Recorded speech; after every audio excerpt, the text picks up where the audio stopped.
I don't remember my first camping trip, but I do remember the first time I heard hard rock, and it was at a camping trip. I was in the Scouts. We would go out on weekends, and I was 13 maybe, and I was hiking with one of the Baldwin brothers, probably Robbie, and he brought one of those little, not a big boom box, but a little boom box. The big boom boxes weren't something you brought camping. But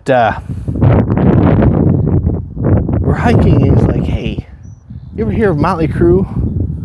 And at the time, I was probably listening to Herbie Hancock and the keyboard stuff. Like, the hardest thing my mom played around the house was Rod Stewart, right?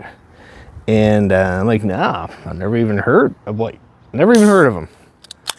And he gets a little dramatic about it.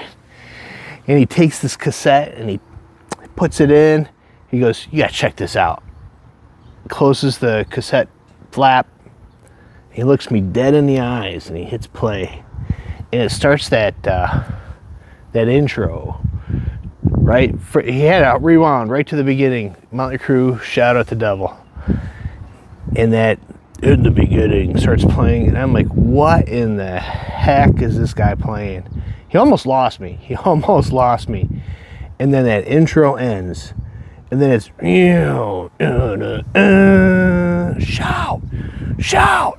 And I'm like fascinated now. I go from almost losing me to completely fascinated. And he sets it down and he's rocking out. He starts doing the Dio fingers. And I'm like, holy crap. And it absolutely blew me away. And I hate to blow it out of proportion. I don't want to call it a life-changing moment, but it kind of was. I mean, from that point out, right? This would have been middle of summer. I don't know, 84 probably. Maybe early summer 84. And 83, no, it had to be 84. And probably within 3 months, I had like those fingerless gloves that said Crew on the back. And you go back home, you start asking around, and the first 3 cassettes I had were kind of in that genre, that hard rock genre. Would have been like Dio and Blizzard of Oz and Shout at the Devil. And I played those 3 cassettes just absolutely to death. And then within a few months after that, I was, Pyromania, believe it or not, Quiet Riot, right? Some stuff I would never listen to now. But at the time, man, that hook, the guitar hook that Mick Mars, just every song on that cassette absolutely just had me hook, line, and sinker.